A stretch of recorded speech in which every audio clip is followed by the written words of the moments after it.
تتذكروا أول مرة حسيتوا إنه في شي غلط بالعالم؟ أساتا شاكور أو مثل ما كان اسمها الحقيقي جوانا ديبورا بايرون. حست بهالشي وهي بعمر ال7 سنين. كانت عايشة مع جدتها بمدينة صغيرة بكارولينا الشمالية. كان حلمها البسيط تروح على حديقة الحيوان، بس كل مرة كانت تطلب كانت جدتها تتهرب. ليش؟ لأنه حديقة الحيوان كانت ممنوعة على السود. تخيل تكون طفل بتكتشف انه في اماكن بالحياة ما فيك تفوتها بس لانك اسود. هذا كان اول احتكاك لاساتها مع قوانين الفصل العنصري بامريكا. قوانين اسمها جيم كرو كانت بتمنع السود من ابسط حقوقهم.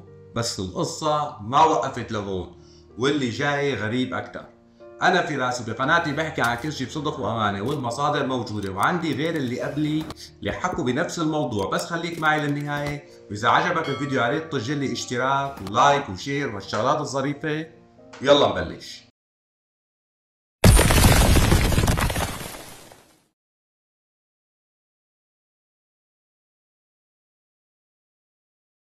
بكتابها أساتا أوتوبيوغرافي، معناتها أساتا السيرة الذاتية، قالت أساتا ما بدي أكون بس مثقفة، بدي أكون بالشارع.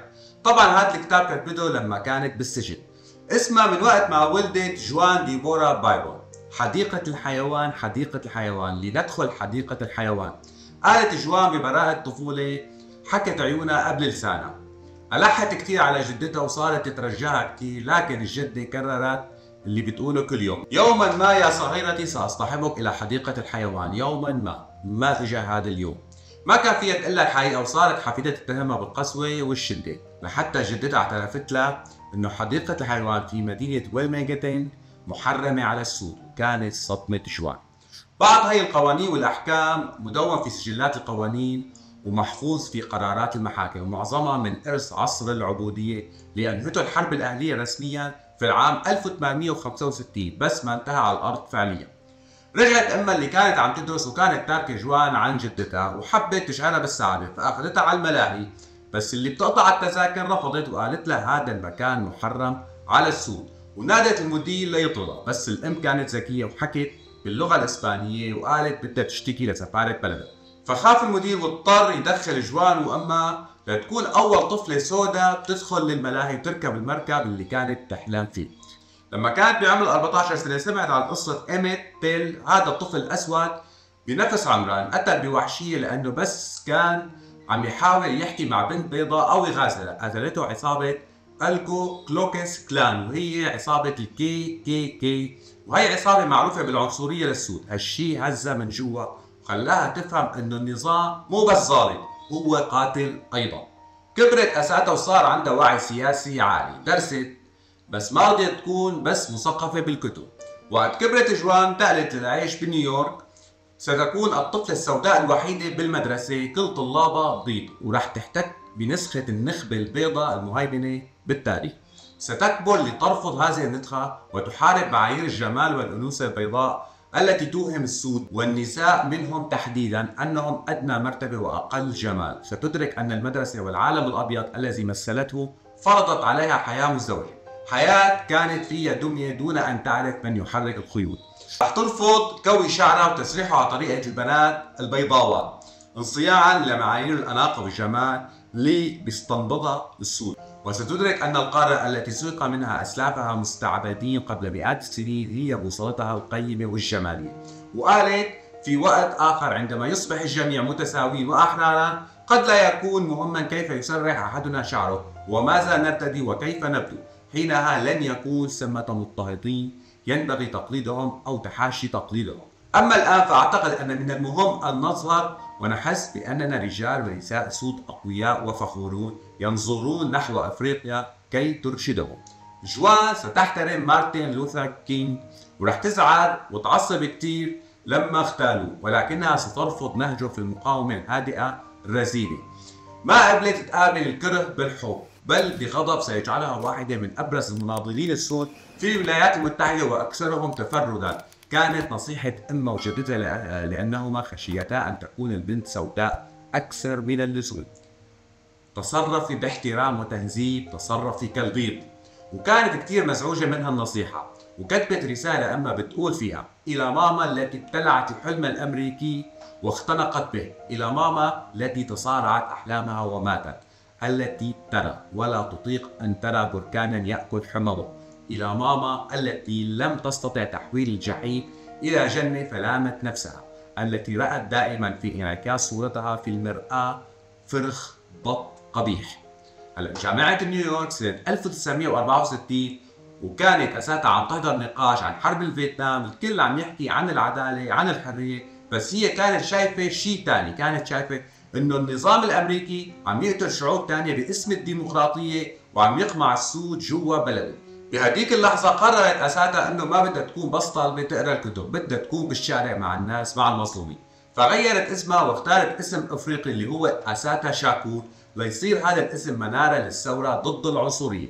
هلا انضمت لحزب الفهود السود وبلشت تشتغل على الارض، توزع فطور مجاني للاطفال الفقراء، تدافع عن المعتقلين وتفضح عنف الشرطة. بس ما طولت كثير بالحزب، انتقدت قياداته وانضمت لمجموعة أكثر راديكالية اللي هو جيش التحرير الأسود، وهون بلشت الشرطة الأمريكية FBI بتراقبها ليل ونهار. سنة 1973 كانت راكبة بسيارة مع رفقاتها ومروا على حاجز الشرطة، وصار تبادل إطلاق نار، مات فيه شرطي وانقتل رفيقين من جماعتها، وانصابت هي برصاصة بظهرها. رغم انها كانت جريحة ومصابة، الشرطة اعتقلتها وبلش الكابوس. حطوها بسجن للرجال وحبس انفرادي لأكثر من سنة، وكانت حامل وولدت بنتها بالسجن وتعرضت لتعذيب نفسي وجسدي. وبعد 4 سنين من الاعتقال سنة 1977 حكموها بالسجن المؤبد بتهم كثيرة، أهمها قتل شرطي. بس الغريب ما كان في أي دليل أنها أطلقت النار، حتى الرصاصة اللي أصابتها كانت بظهرها وهي رافعة إيديها. أساتها كتبت من السجن رسالة قالت فيها: ما نحن اللي سرقنا ملايين البشر من إفريقيا، نحن اللي انسرق منا كل شيء، لغتنا وآلهتنا وكرامتنا وحتى حياتنا. وهون بلشت أسطورتها تكبر، مو بس مناضلة بل صوت لكل مظلوم. بعد ما حياتها بالسجن وبعد سنين من التنكيل والعزل، أساتها ما استسلمت، كتبت مذكراتها من الزنزانة وسمتها أساتها السيرة الذاتية. فيها قالت كلمات بعدها تدوي لليوم: ما نحن اللي سرقنا، نحن اللي انسرق مننا، لغتنا وآلهتنا وكرامتنا وإنسانيتنا. تخيل تكون محكوم مؤبد مصاب ومحبوسة بسجن للرجال تحت حراسة مشددة، بس ب 2 تشرين الثاني 1979 صار شيء ما حدا توقعه، أساتا شاكور هربت من السجن.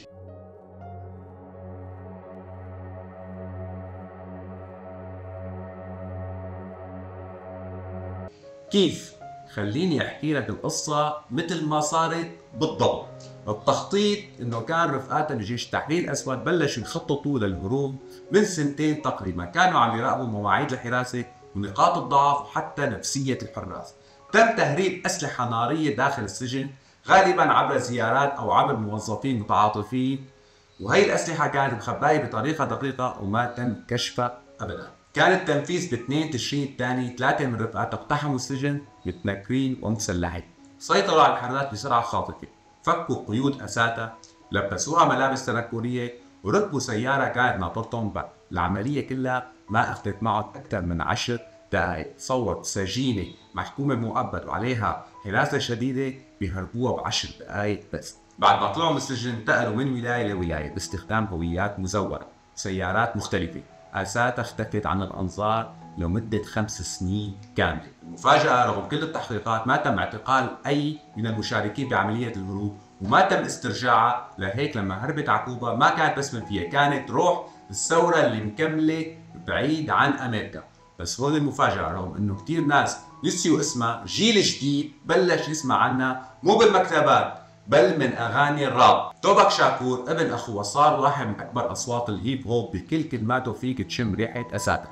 مغنيين مثل نيس، كومون، طالب كويل حكوا عنها باغانيهم واعتبروها ام لكل مناضل. في فيلم وثائقي اسمه ايز اوف ذا رينبو، اساتها بتظهر في من كوبا وبتحكي بصوتها عن الظلم والعنصرية، بس كمان عن الأمل والنضال الجماعي.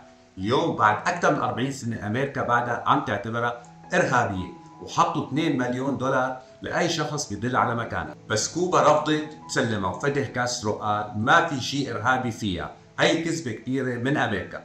ومع هيك لسه اسمها عم يطلع بكل مظاهرة ضد الظلم، بكل أغنية بتهتف للحرية، بكل كتاب بيتعلموا فيه الطلبة عن النضال.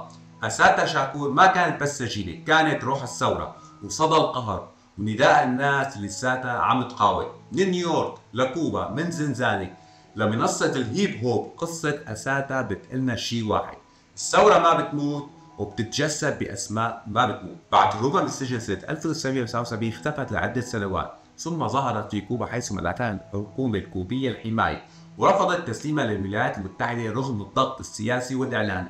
منذ عام 2013 أدرجها مكتب التحقيقات الفيدرالي FBI كأول امرأة على قائمة أكثر الإرهابيين المطلوبين.